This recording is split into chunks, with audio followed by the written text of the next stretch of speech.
Queer RelationTips, an iAmClinic podcast devoted to helping you, the LGBTQ plus community, create the love lives and relationships you crave.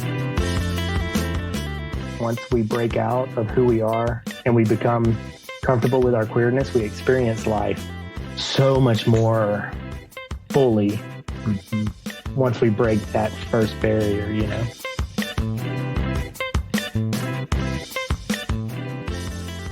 Hi, my name is Isaac Archuleta. Throughout my career, I have worked with a lot of people who found themselves inside of a heterosexual marriage after realizing they were part of the queer community. Some, because of religious beliefs, enter heterosexual marriages because of false hope, thinking that a married life and children will help change or stabilize a different sense of normal. And as they realize their attractions for the same gender do not dissipate, they often have the major challenge of coming out to their spouse and what feels like deconstructing the world they've built. In today's episode, I sit down with an inspiring force of joy, persistence, and compassion. We talk about a defiant joy, asserting your voice, entering the gay culture, and healthy boundaries. Let's take a listen. Hello. Hi, Isaac. Hi. How are you? I'm kind of fangirling out here. That's awesome. How are you? I'm doing good. I'm doing really good. Thank Yeah. you so much for being willing to talk to me. Oh, for sure. Absolutely. I'm so excited. Yeah. I saw the recording that you did. So I was like, yeah, let's totally get him on there. Yeah. Yeah, absolutely. Yeah, that actually was, I had to do it a couple of times because I talk so much. So at any point that I start rambling, just feel free to cut me off. Sounds good. I was once interviewed on live radio and they had all of these like really cool like hand tricks and things that they would do. It was like they were like guiding you. It was really fun, but kind of nerve-wracking all at the same time. Yeah. Yeah. So cool. Well, happy to have you here, of course. Do you have any intentions for today? Anything that you want to accomplish or you want to say or you want to talk about? You know, there's this new thought that has like hit my head lately about, I keep calling it defiant joy. Like trying to bring this out in our community, you know, as one of the, I guess, the protected classes within the queer community. I recognize the beauty of our community and how much, like, there's so much color and everything when you look at, and then how all that color is being attacked. And sometimes I feel like people either put their head in the sand and they hide behind their privilege. You know, me as a gay, cisgendered, white male, like there's a lot of privilege there that I can hide behind.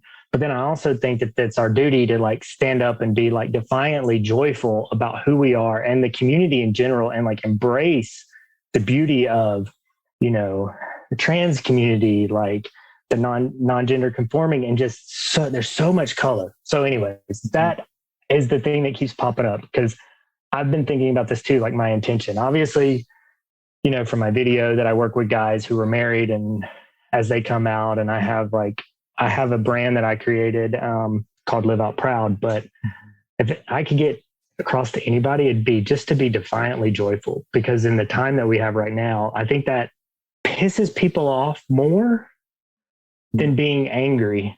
Mm-hmm. For sure. Yeah, absolutely. You know? Totally. You're saying the defiant joy pisses people off more? Yeah. Yeah. Absolutely. Mm-hmm. Yeah. How have you seen that? Well, just in like, there's something beautiful, and I'm not going to try and quote them. Alok has always said that when people attack you and it's they're upset because you've shown them who they could have been. And I see that. I mean, I live in a very conservative area in Arkansas. And when I came out 10 years ago, I did lose quite a bit of friends. Not quite a bit. I lost a few. But what it showed me was who showed up for me they actually got to meet me, who I am. And that was the first time I actually recognized that I'm a good person and came to terms with the fact that I'm actually a good person, that the things that people like about me are not there because I'm trying to cover up the fact that I'm gay or stay in the closet, but they're actually good things about me. And I think like when we look into being defiantly joyful about who we are and just proud of who we are and embrace all of us, you can move through life. And if somebody comes at you in a way that is trying to damage your spirit, mm-hmm. you can bounce off of that a little more. Mm-hmm. And I also think that there's a duty for those of us that have kind of come out, but then there's a lot that's said about, I don't feel like I need to discuss my sexuality and all that. And to part of that, I agree. Straight people don't discuss their sex lives openly. Mm-hmm.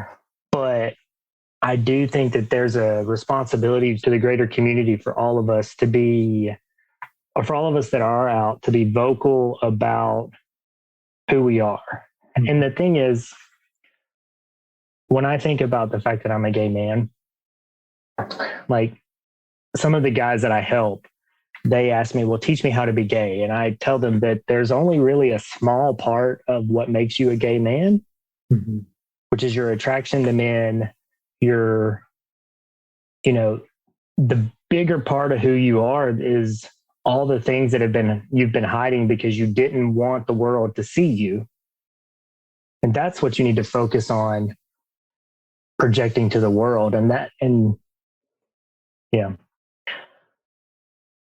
think one of the things that you're highlighting here, which is really cool to me, I think that question or the prompt of teach me how to be gay, almost in my language, it's or language that we could use to describe this.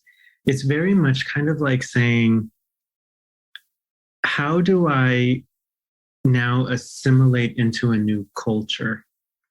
Because I feel like there's the Isaac Archuleta, the Hispanic business owner who identifies, even though I'm pan, it's more helpful for me to say I'm culturally gay and stepping into that culture because that's where I feel most at home. It's almost like saying, teach me about the gay culture. Mm-hmm. And how do I assimilate into the people where I really find myself and how to live that out, which is this really cool defiant joy aspect. It's almost like they're saying, teach me how to be joyful in this defiant way. That's really about embracing my authenticity in a world that doesn't appreciate my authenticity fully. Yeah, it is. And that's such a great way to put it. And when I think about defiant joy too, I think about like my kids. So I have a 14-year-old daughter and a 12-year-old son. Our son is the light.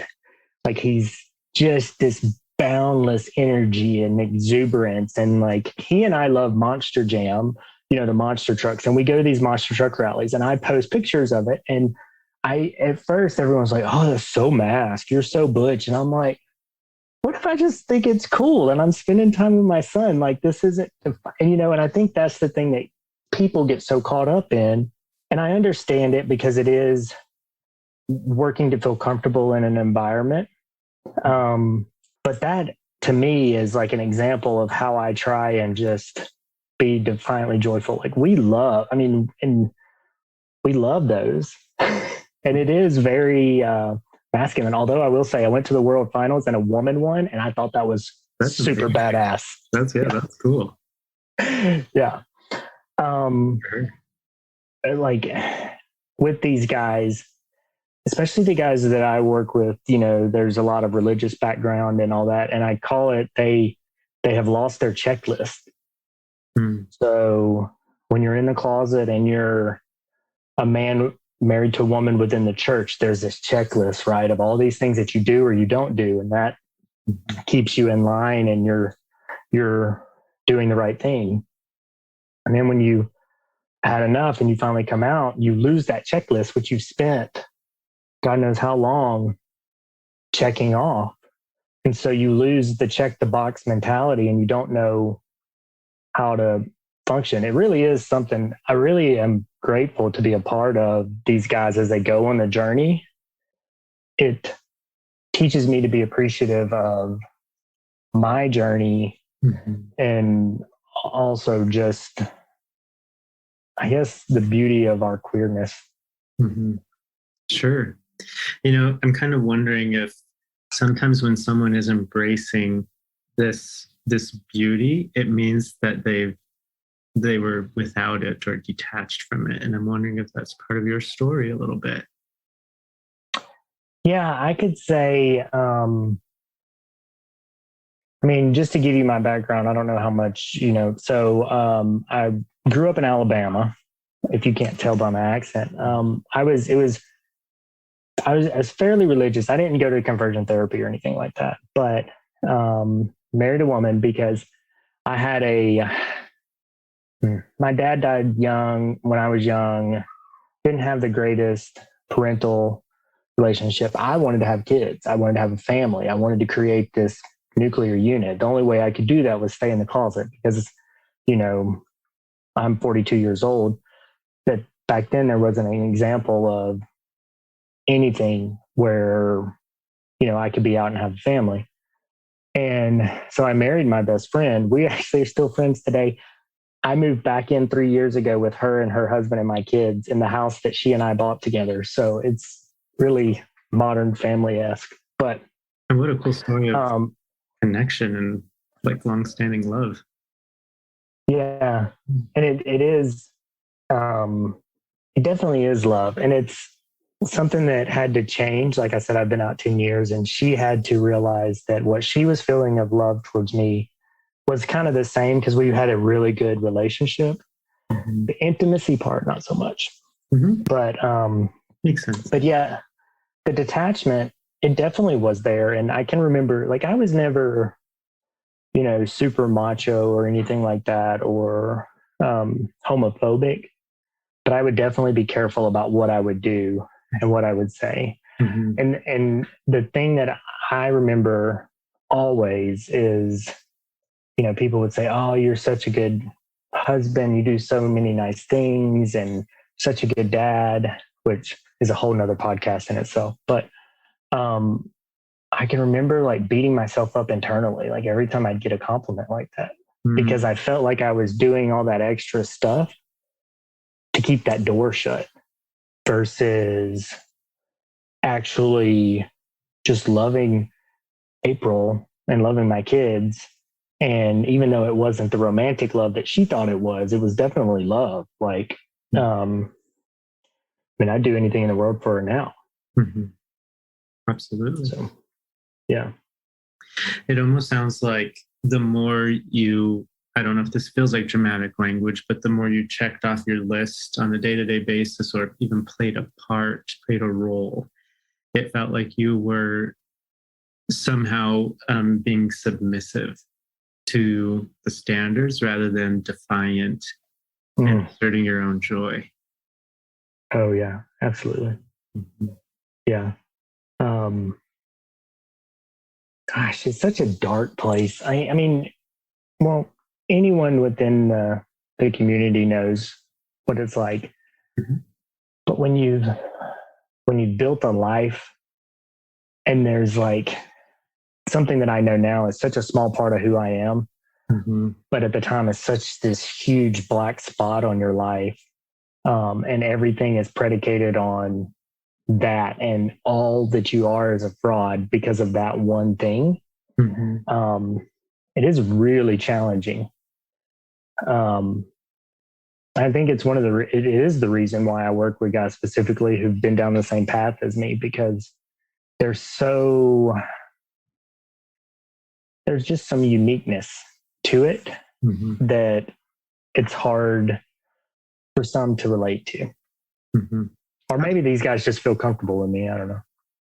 For all of the above. I do agree with you, though. Yeah. I think there's I've been lucky to work with men and women in this particular arena as well. And one of the things that I find comes up very often is what I call kind of updating the self-concept. You know, my checklist as a pastor's kid was to be good and straight and macho and do all these religious things that satisfied the list. And then when I came out, it was almost like I loved what you were kind of mentioned, but it felt like I had lost my bearings. Like, who the heck was I? But also, what structure kind of governed my identity and almost kind of like my new branding, you know? And it felt so weird to find an internal compass that was going to guide me, because that felt wrong. It felt too good to be true, but it also felt like this extreme selfishness to say, I get to choose this defiant joy and what it looks like and how I express it. And that was almost too big of a gift. You do often feel like you're waiting on the other shoe to drop, or whatever that saying is, you know, like, and one of the things that I work with guys on is, and I've heard you do it, as positive affirmation and affirming yourself. And I help guys see that you can undo the damage a lot faster than the damage was done if you really focus in on the positive affirmations and kind of working on who you are, and defining who you are. And it's the hardest thing, though. I mean, I understand it. It's the hardest thing for these guys to get, just to say something nice about themselves and to help start building out that internal compass, I guess, or understanding who they are, because for so long they're defined by the titles that were given to them from outside. Right. You know? Absolutely. One kind of key term that we use often is body surveillance. It's almost like there's a surveillance camera that hangs out in front of me, and the wire connects back into my own head. So I'm watching myself move about the cabin. You know, am I sitting the right way? Am I talking the right way? Or am I moving my hands the right way? Am I highlighting the things for this person that they want me to highlight so that I can get them to see me in this way? And that little machine just never turns off. Yeah. One thing that you mentioned, that I've heard you mention, and that is how we, it was with your last podcast, how we get so good at knowing what makes the other person comfortable and sacrifice ourselves to ensure that they're comfortable. And this relates in a different way, but I don't know if you're familiar with the Enneagram, but yeah. Okay. So I'm an 8, and it wasn't until I discovered the Enneagram that I could actually be comfortable with a major part of who an 8 is, which is the challenging part. And it's kind of the same thing. I had grown so accustomed to making other people comfortable in my presence and working really hard to make them comfortable. My therapist called me the puppet master, because I would try and just fix everything versus recognizing. And one of the mantras that I had to come up, or one of the things I repeated as I came out, is their feelings are not my responsibility. And I'm also not responsible for their bad decisions, because I would carry guilt for bad decisions made.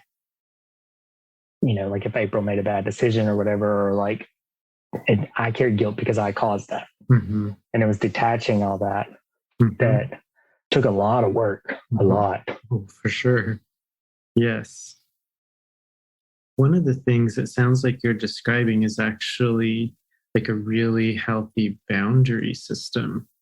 I think we often talk about boundaries as though there's one barrier that protects me from everybody hurting me. And I would say that what you're describing here is more sophisticated of a boundary, because it's saying that one barrier not only protects people from hurting me, but it protects them from my immaturity as well. And in this boundary system, we say, your emotional reactions are part of your interpretations of me. And I'm totally willing to hear that, but I can't feel guilty for how you interpreted me. And so that's part of the boundary system, is to say, I call it the internal no saying, like, Isaac, you're not allowed to feel guilty for how they interpret you, And I think that's a hard thing to practice at first. Oh, it really is. And then the hard thing for me was when I got better at it, and because, it's kind of like you see that the world doesn't fall apart when you don't intercede, right? You see that when you can actually be your whole self and people don't freak out or whatever, you see that. Then I just think, gosh, all the energy that I spent, like, molding myself and holding myself back, or grooming who I was for these people, when it was unnecessary. And I see now that it was unnecessary.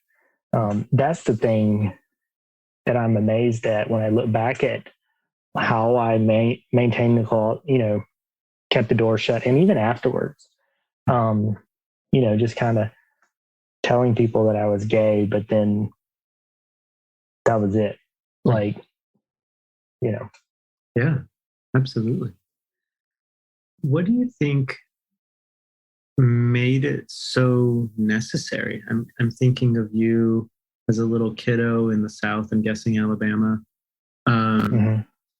trying to fit in, to not let anybody see. I oftentimes felt in elementary school and even middle school, all the way through my life, that there was a sticker on my forehead that it said something horrible, like faggot, queer, homo, whatever the name calling was. And I felt like before the age of 13, everybody could see it but me. And I think for me, my checklist was designed to, quite frankly, stay safe. I could avoid the bullies, the disappointment of my parents. There's that, that lack of boundaries there. But then also, if I checked all these boxes, I could keep like the ultimate being in the sky, happy with who I am. What do you feel like it was for you? So when I think back to that, I don't ever remember hearing anything from adults or anything like that, but I knew that it was wrong. And I guess I can remember the first time that I understood that I was different. Not really knowing what it was, but it was first grade maybe. And we were watching the Disney version of Robin Hood. And there's this scene where Robin Hood is kind of flirting with Maid Marian. And I can remember thinking, oh, I want someone to talk to me that way. But I wanted to be Maid Marian, and I wanted a boy talking to me that way. And I just it was just this shutdown. And like you said, I felt the same way. It was sissy was the word that I got called all the time. For sure. And it's just, you become so insular, and that followed me all the way through junior high.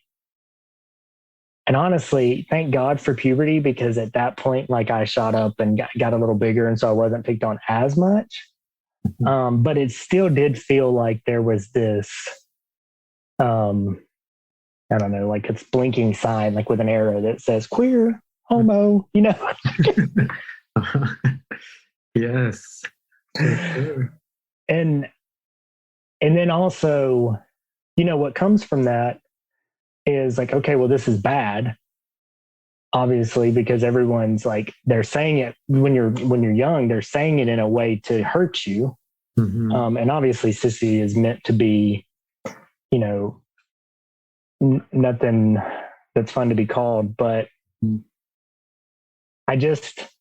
that's what I remember most. It wasn't a great experience, and there was nothing that I ever consciously did. So it's you become so conscious of your actions that you start working against them to try and fix it. Oh, for sure.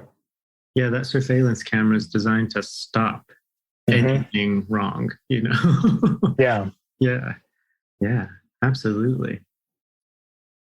As you kind of made peace with yourself, what did it look like to start embracing defiant joy? I mean, I'm sure some of that was really fun and easy, but I'm sure some of that was also really scary and hard. Yeah. So it's interesting, and where my mind goes with this is, so it was about 3 years ago that I really started working on myself to understand who I was. A gratitude practice, affirmations, all that kind of came into play to help me start seeing who I was and understand who I am. And the scary part is where I do maybe push the queerness envelope a little bit for where I am. And it's silly stuff. Like sometimes I'll wear fingernail polish. You know, it's not a big deal, but it can be like, I was doing this on purpose, but I went to get a pedicure with my daughter and April, my kid's mom.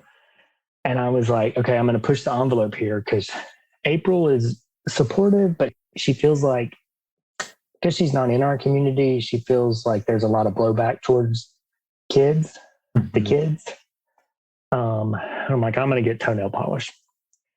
So I got my toes painted, and April was like, I can't believe you're doing this. And finally, Emma was like, just make sure he doesn't pick out something ugly. Like, I mean, it's not a big deal. And that for me was very uncomfortable when I was pushing it. And I know it seems very trite, but it's where I really started just pushing the envelope just to kind of expose April a little bit to the world. And then, you know, when you go to a Pride festival, I mean, wearing fingernail polish is nothing, you know, so there's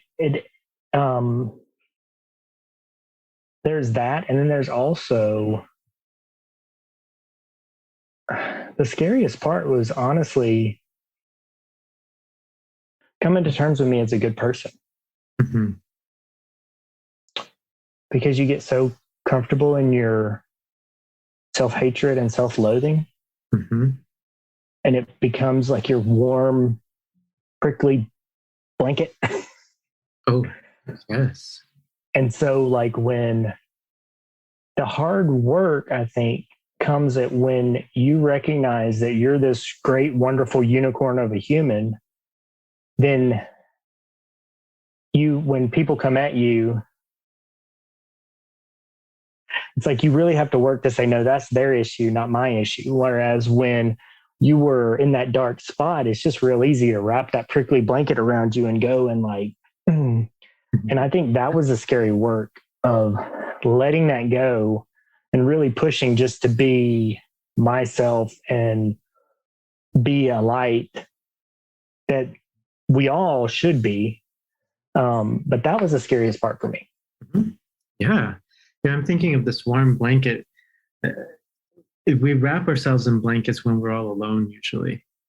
You know, we're sitting in that dark room with the TV playing and we're all wrapped in this blanket. Nothing's challenging us.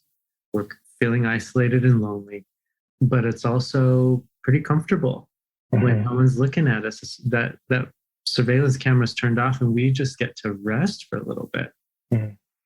Sadly, the context, as you're mentioning, is that self-loathing. And so it's so easy to stay there. Absolutely. It sounds like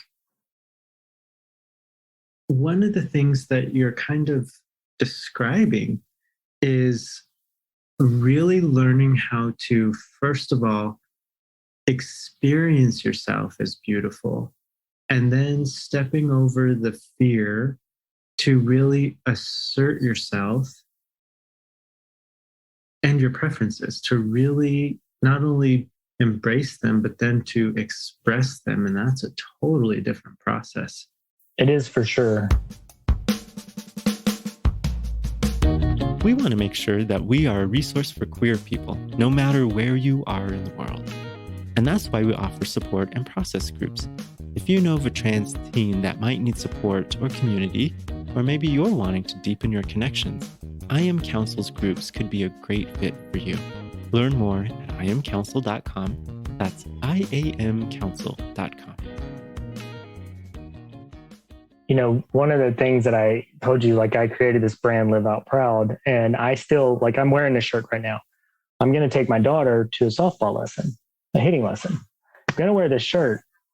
This shirt is, I mean, this logo, a friend of mine created it and it means a lot to me, but it's still a little uncomfortable for me to wear it in this area because, and I mean, so I made it so that it's kind of incognito, but people still are kind of like, you know, enough to question. And I still deal with that. And then honestly, what has helped me is just being vocal, like talking to guys that have been in my situation and feeling that responsibility. Again, type 8, you know, go change the world. Feeling that responsibility pushes me forward, along with knowing that if my child were doing this, I'd be so proud of them. You know? Totally. And so that, yes, that's what comes to mind. And that's how I deal with it is like, I mean, I still deal with it, like pushing that, expanding that comfort zone. Well, one of the things that's really standing out to me is the word defiant, that this is a defiant joy. And I think it's a perfect word for it, mostly because it does require that we go countercultural. But also another facet of this word is that it is inherently against the grain. We're taught to never be defiant. And so this, I know personally that when we want to use this defiant joy, it comes at a risk of not only the rejection, but it comes at a risk of sometimes being unsafe, that we have no idea how people will respond to us. But it also comes with this, again, this internal boundary that says, I have to be defiant and occupy this space in order to be authentic. And I think that takes rehearsal for sure. Yeah. You know, if it's toenail polish in Alabama or wearing wearing something that's totally authentic in New York City. I mean, it still takes rehearsal to step out there. Yeah, absolutely. It's, you know, you said something that resonated when you said occupy this space. And I sometimes will say to myself, and I'll say to the guys, like, own the space you occupy, meaning not only in the room, be present and allow yourself to be seen 100%, but also internally, the space inside of you, you need to own that message inside of you of who you are and the wonderful human that you are. Like, really own that space internally, because there's so many voices and messages from the past that are just bouncing around in our head.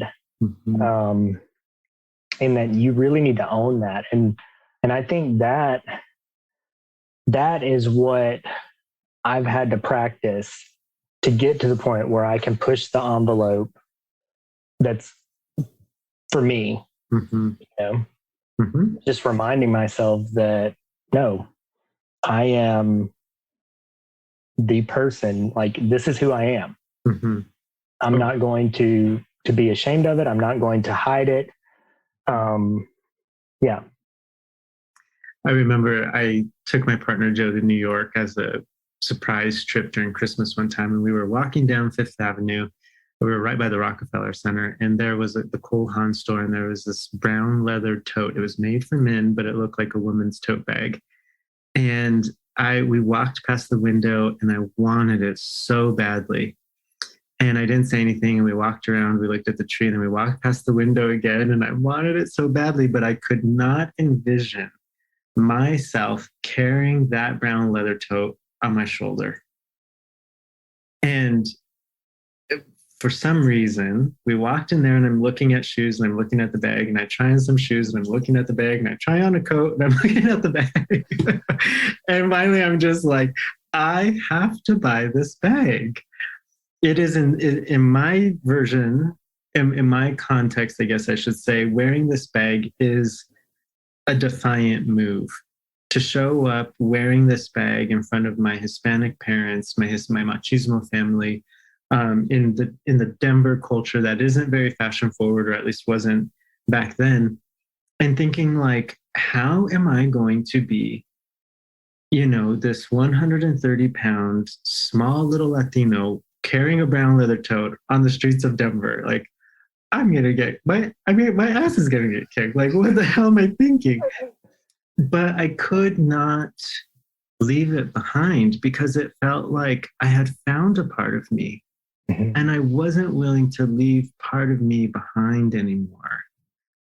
And so I buy the bag, I put all my stuff in it, I'm walking down the street. And of course, you hear people, men driving by, homo, faggot, or whatever the words are. And I found this kind of like this inner champion, this kind of Isaac's defender that I didn't know was there. And it was this voice of self-esteem that said, if they knew who you were and the love that you possess, the camaraderie, the fact that you might even be able to change their life as a therapist, and that you're willing to let them change your life because they bring some sort of inherent beauty too, that they might regard me and treat me very differently. And I think that was the beginning for me, this brown leather tote that I still have, that really taught me to cherish myself and to see myself as possessing a gift that other people, even my oppressors or even the bullies out there, that they would even benefit from that. And I think that gave me kind of this courage that I still use, if I'm wearing some funky pair of pants or I'm growing my hair out, and if I, whatever it might be, it's like, but there is a beautiful core.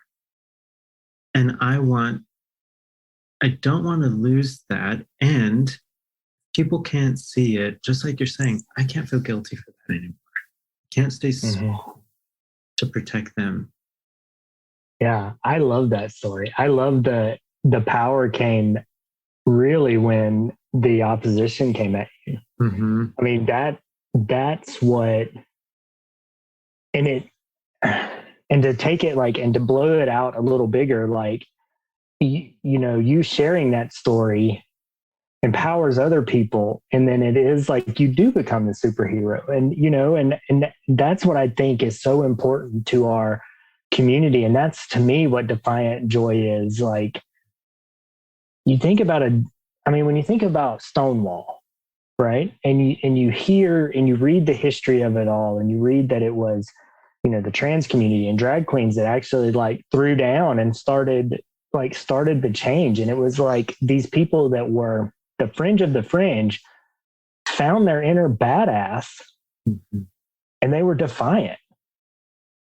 And my guess is, I just taking, I don't know, I'm going to project a little bit here, but my guess is there was probably some joking and some laughing going on as they were throwing trash cans through shit.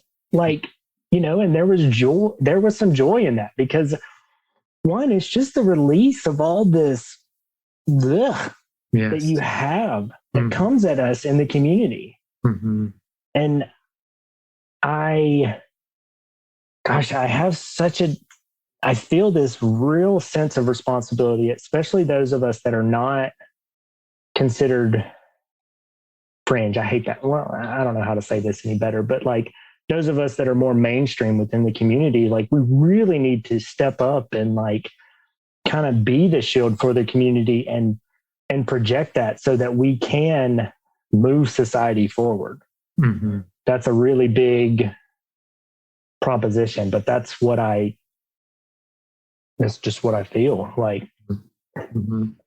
Yeah, I think it kind of what I hear you saying is, for those of us who might have more privilege or more prevalence, that if we band together and really kind of use our privilege in the ways that we can to help protect others, but even move social progress along. Like, in some ways, it's kind of a task in front of us, a challenge if we so choose to engage it. Yeah. Yeah. But I guess, and maybe it's just because I try to always go towards a happy side, is like, honestly, I know that me being happy and joyful while defying what the patriarchal system that we're in is putting on us, for sure, is like just that extra little that gets them, you know? Yeah. I think that's the 8 part of you, because I want to insert some of that joy when I'm being defiant, but I don't know if I have it quite yet. Maybe. Yeah. I recorded a TikTok yesterday or a couple of days ago for the laws that they're coming, these heinous laws that they're coming out, Texas and in Florida, and I'm like, slamming my fist on the table, and I'm like getting angry. But I do agree with you. If I search deep enough, or even think of it in a different way, there is some joy in there, saying like, hell yeah, I just asserted my voice. I protected my community. I'm chipping away at this prejudice, bigotry thing that we got going on. And I'm happy. I am so happy to stand in there and do whatever I can to protect these queer children. It drives me crazy, but I do think that is one version of joy that I do experience. Yeah. It's funny you mentioned the law. So I have a friend who's executive director of One Orlando Alliance. My boyfriend lives in Central Florida. He's a 9. So it's really funny to watch us together. Oh, I'm sure. But, he's, Josh, my friend, is organizing all this stuff. So I have this t-shirt business. So, and all I kept thinking is, I'm like, they're saying, don't say gay, Bill. And I'm like, I just want to be like, gay, gay, gay, gay, gay, gay, gay, gay, gay. And so I created this t-shirt. It's the state of Florida, and it's got little bubbles that say gay, gay, gay, gay, gay, and hashtag say gay. So we're selling them to raise money for his, but that's the way I think of Defiant Joy, is like, and yes, it's very much a temperamental tantrum, like it is, but it's also, I think it's me, it is me using my privilege where I can do that and say, this is ridiculous. Like, and let me tell you why this is ridiculous. And I think the bigger responsibility within our community, especially those that have privilege, is to not only be the defender, but also to educate those that are allies, but not allies. Like, one of the things that I noticed when I came out is how people can separate me from a bigger issue that dramatically impacts me. And it's like, the human brain is fascinating. So when I came out, my family was actually very supportive. And I was shocked. I thought I was going to be written off. At that point, I was like, okay, this is what's going to happen. Well, then when marriage was legalized, on social media, they just blew up in like how you would think that a conservative Alabama family would. And I was confused, because my partner at the time and I, he and I had just been on a family trip where we all stayed in this big log cabin, and like everybody was fine. And I was like, the disconnect between me, which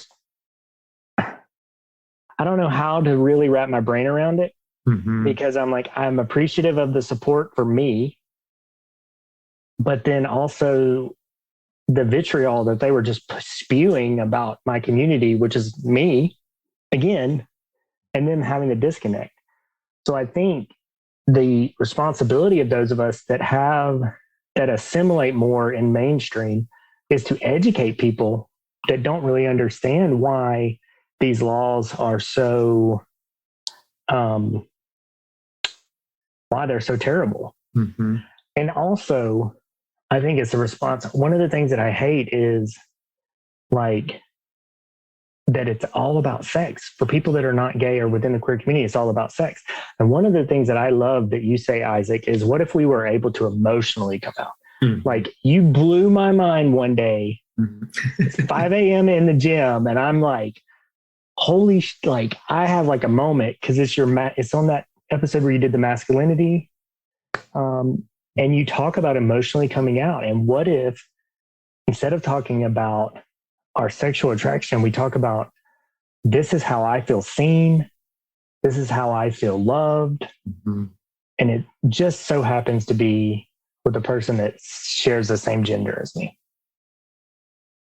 Totally. And it's like, and I've said this, like, with my boyfriend now,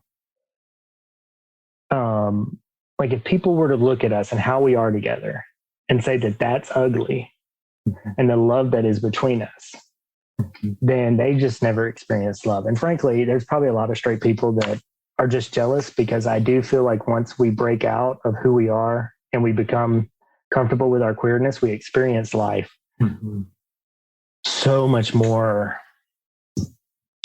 fully once we break that first barrier, you know. But I love that concept of emotionally coming out. Yes, I do think when our families understand our straight cisgender family members, when they understand that their love is exactly like ours and their authenticity is exactly like ours, then I think we help deconstruct the fear that allows them to feel the vitriol, almost as though they're protecting something, even if it means protecting the culture against us. You know? So yeah, I do think that the process has been really slow for my family. You know, my parents, who are ministers, and they have come to this really beautiful place after, goodness, how long has it been? 16 years of being out. Wow. Where I think they finally understand that this isn't about a preference I want to do with my body, and more about the way I'm emotionally fastened together. And I think that, for me, is one of the ways that we focus on the joy part of Defiant Joy. It's saying, I have to find this willingness, this kind of gladiator who's willing to be defiant and get in there and fight in the arena, because the joy is worth it. And I really, really, really appreciate this phrase, Defiant Joy. What do you feel like, if you could describe your version of joy, what you're fighting for, what it feels like, or how you feel it? How would you characterize joy?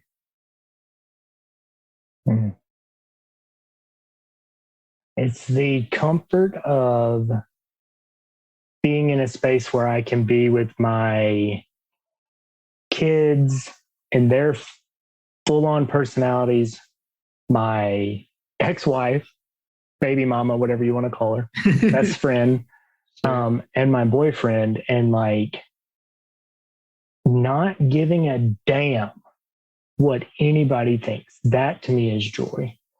And like that comfort level of knowing that I've gotten to the point of, if somebody says, well, that's kind of weird, and I'm able to say, really, is that weird? Or is it weird that when people divorce, they use their kids as torture devices for each other?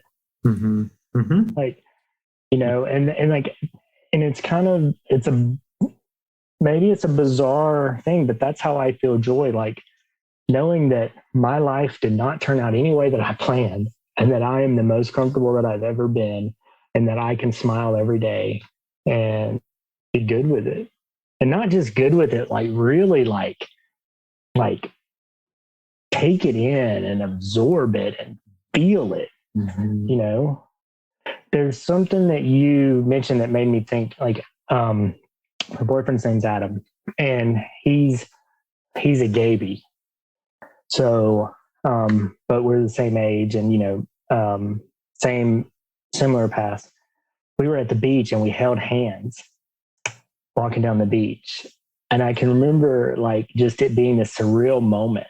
Yeah. You know? And it's like, that's what I would love to say to people. And I wish people could understand how those moments, which are taken for granted so much by people that have always been able to do that, how they actually feel. Because that, to me, is what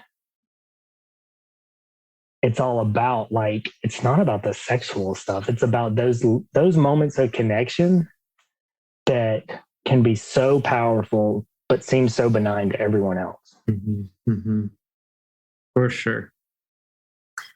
Those moments of connection.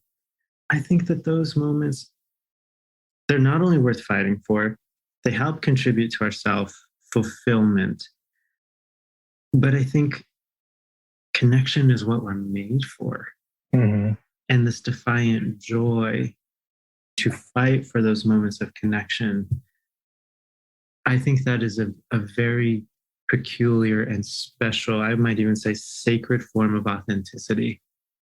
To say I'm finally fulfilling the role, even outside of myself, that I've been designed. And it doesn't necessarily mean romance, doesn't necessarily mean romantic love, but those connections and fighting for them the way that we feel them. I feel like it's so essential. I don't even want to say important. It just feels like the fabric of who we are. Yeah. Well, and the thing is, you know, you're right. It's not even the romantic. Like, when you're being who you are and you're exuding that joy in defiance of what society says that you're supposed to be, your connections with every human that you come across are more real. They're more fulfilling. Like, even like now, I actually have friends. Like, when I was in the closet, people thought that I was their best friend. And I would have never classified them as friends because they didn't know anything about me. Like, wouldn't even know my birthday. But I was so good at like talking about them and like how I kept that door shut, right? It's like they thought we were best friends. But now I actually have legit friendships, male, female, straight, gay. And it's all because I am just walking through life joyful and by default defiant of society, what society is saying is okay.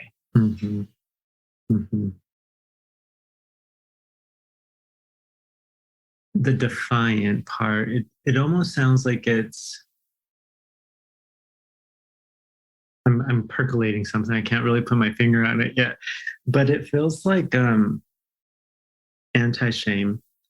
It sounds like it's asserting your own voice, but the defiant joy sounds like self-respect.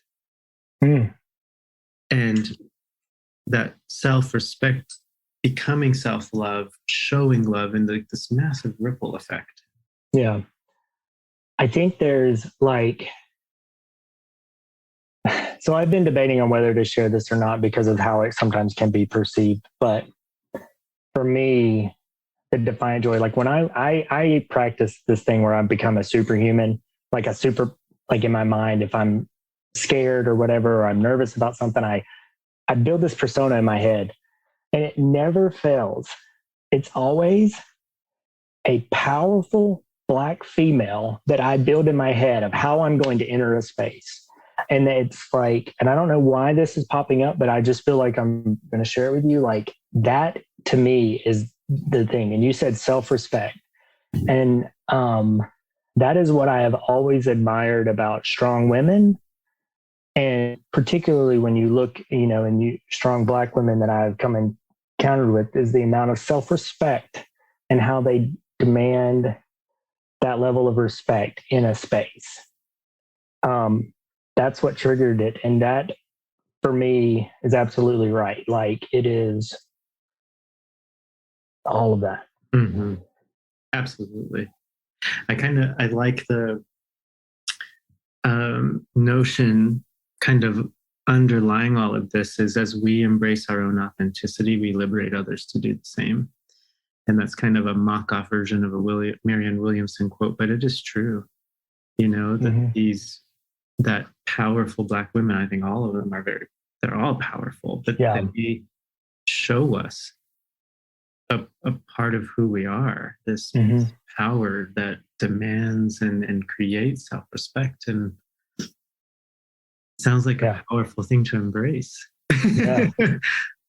Yeah, absolutely. Yeah.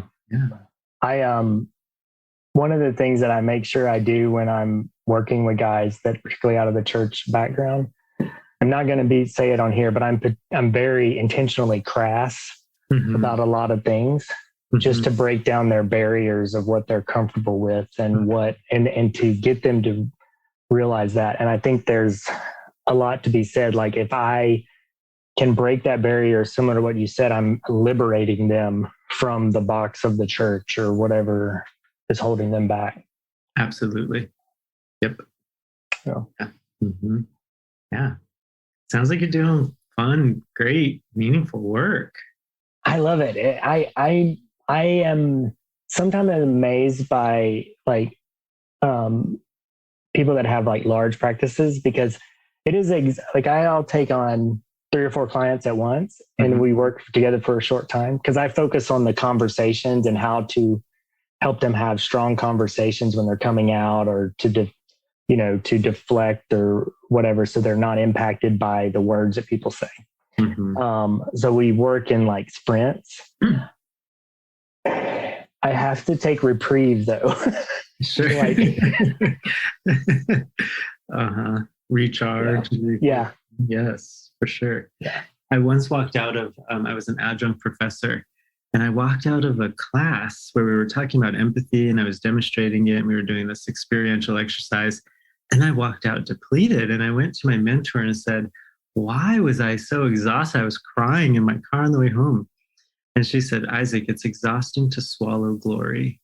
And I will never forget that, to swallow so much beauty, and to see how powerful you can be to change someone's life. That's a lot to take in. It's a lot. Yeah. Good for you. Before we end, is there anything that you haven't said that you wanted to make sure you said? I think I would talk to those guys that are listening to this incognito, that have found you and they're still in the closet, just to say it's time. It can be time. There's too much in you that you're hiding that the world needs to see. I agree. Yes. And I think there's like the political part where we're like, come out, like you deserve that space. And by all means, yes. And I think from like a practitioner perspective, it's like there is so much beauty in you that the world needs to see, and for you to experience how people see it. Like I want all of your friends to be like, dude, I had no idea. And seeing this new part come out of you makes me so happy for you. And seeing people respond that way is life-changing. And then you're like, why the hell was I in the closet for so long? Yeah. Well, yeah. And, it's funny, like I've had stories and, I'm in a couple of groups on Facebook and all that, where even the guys say that parents or friends, as they see them more where they're out and they're smiling and they're happy and there's not that cloud, like we don't realize how much the closet puts a cloud on us, or like a dark filter. I mean, a dimmer. Yeah. Yeah. Oh, that's a perfect way to say it. A dimmer. Like, yeah. I mean, there's just so much that the world will see once you flip that switch. Love it. I agree. Yeah. Cool. Thank you so much. Oh, for sure. It was so fun to spend time with you. Yeah. Yeah. How did you hear about Queer RelationTips? How did you stumble upon it? Jen Hatmaker. Oh, cool. Yeah. So I'm not sure if it was the episode that she did with her daughter. But yeah, at some point she mentioned us in that episode. Yeah. Yeah. And so that's how I came. And I was so I know that, like I said, you needed a reprieve too. But then when the new episode hit my phone, I was like, oh my gosh, yay. That's awesome. Yeah. Yeah. Cool.